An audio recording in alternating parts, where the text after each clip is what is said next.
বিয়ের এত বছর হয়ে গেল এখনও কিন্তু বাড়ি ফেরার সময় আমার ঠিক একই রকমভাবে কান্না পায় আর মনটা প্রচণ্ড খারাপ হয়ে যায়, একদম বাড়ি আসতে ইচ্ছা করে না। কালকে তো আমি যতটা দেখিয়েছিলাম তার পরবর্তী ভিডিও আমি শেয়ার করছি। এখানে দুপুর থেকে ভিডিওটা রয়েছে। চাটনি, এখানে হচ্ছে কি আছে রে, খুলছে না কেন, চিংড়ি মাছের মালাইকারি, আর এখানে হচ্ছে লাল লাল মাটনের ঝোল।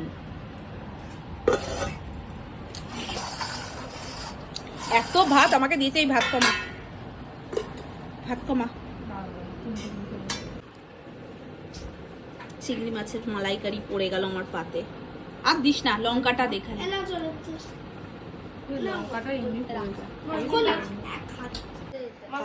কি বিরক্ত।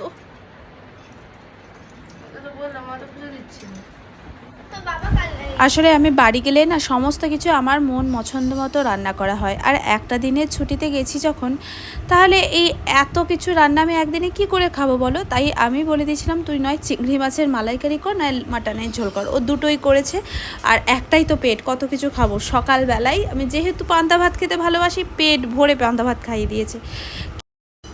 সব কাজেই জানো তো আন্তরিকতাটা মাস্ট। যেখানে হয়তো খুব সামান্য কাজেই মানুষের মন জয় করে নেওয়া যায়, সেখানে কিন্তু খুব বিলাসিতা না থাকলেও চলে। আমাদের বাড়িতে আমি বিশাল কোনো আহামরি অট্টালিকা ঘরের মেয়ে নই, কিন্তু আমাকে যেভাবে যত্ন করে রাজকন্যার মতো বাড়িতে রাখা হয়, আমি সেখানে সত্যি নিজেকে খুব ধন্য মনে করি। সব মেয়েরাই চায় বাপের বাড়িতে গিয়ে তার দাদা বৌদি মা বাবার সকলের ভালোবাসা পাক। আর এখানে আমার বাবা আমি গেলে ঠিক যেভাবে আমাকে যত্ন করতো, আমার ছোটদা বৌদি সকলেই ঠিক আমাকে ঠিক ততটাই করে। আর সেদিক দিয়ে আমি খুবই লাকি। আমার মা আজ বাবার অবর্তমানে ঠিক ততটাই ভালোবাসা ওদেরও দেয় আর আমাকেও দেয়। এখানে চম্পা যে চাটনিটা রান্না করেছে না, সত্যি বলতে কি এক বাটি চাটনি প্রায় আমি খেয়ে নিয়েছি। তো ঝাল করে মাংস রান্না করেছে না এই মহিলা। আমরা এখন ফাস্ট ফুড পার্টি করছি, বলো। হ্যাঁ, আমাদের ফাস্ট ফুড কি কি এসছে দেখাই, দাঁড়াও। তারপরে আর দুপুর থেকে শ্যুট করা হয়নি। আমরা একটু ভাইকে নিয়ে কম্পিউটার ক্লাসে গেছিলাম, আর স্পেন্সার থেকে ভাইয়ের জন্য কিছু জিনিস আমি কিনে এনেছিলাম, সেটা আর আমি রেকর্ড করতে না ভুলে গেছি। তারপর শম্পা আমাদের জন্য অতিথি আপ্যায়ন থেকে এই চাউমিন মোমো সব কিনে এনেছিল। আর তোমরা তো জানো আমি আগেও বলেছি, অতিথি আপ্যায়নে চাউমিন খেতে কিন্তু আমি খুব ভালোবাসি, আর গেলে আমি বলি এটাই আমাকে খাওয়াবি, তাই এইটাও আমার জন্য আনবেই। আর মোমোটা আমি খুব একটা খাইনি, কারণ মোমোটা আমার মোমো ছাড়া খুব একটা ভালো লাগে না।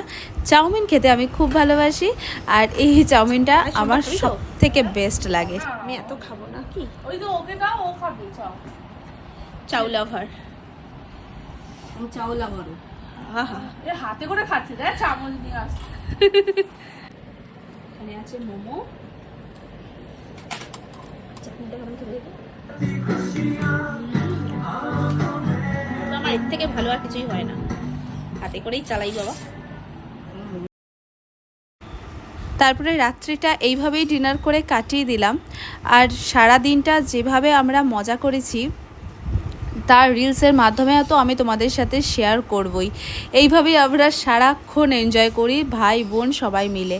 পরের দিন সকালবেলা শম্পা এই এত স্যান্ডউইচ বানিয়ে দিয়েছিল, আমি তো একটা খেয়ে কোনো রকমে চলে এসেছিলাম, কারণ পরের দিন তাড়াতাড়ি আমাকে এসে বাড়িতে আবার কাজ আছে, অনেক প্রচুর কাজ, একা হাতে থাকলে যা হয় আর কি।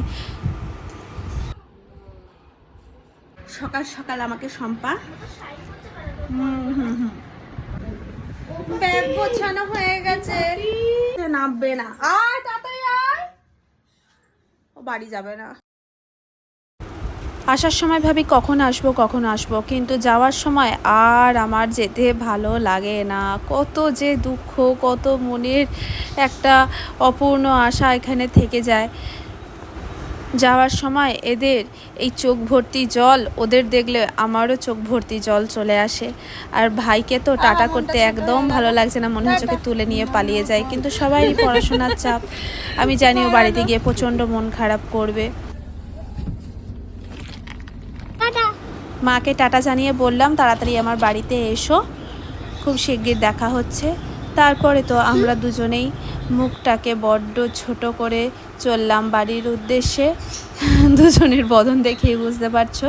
কিন্তু আমাদের মুখ এরকম থাকলে কি হবে, আমাদের দেখে আর একজনের মুখ দেখে তো তোমাদের হাসিই পাবে, কারণ আমাদের কষ্ট হলো তার তো ফুর্তির পান গড়ের মাঠ।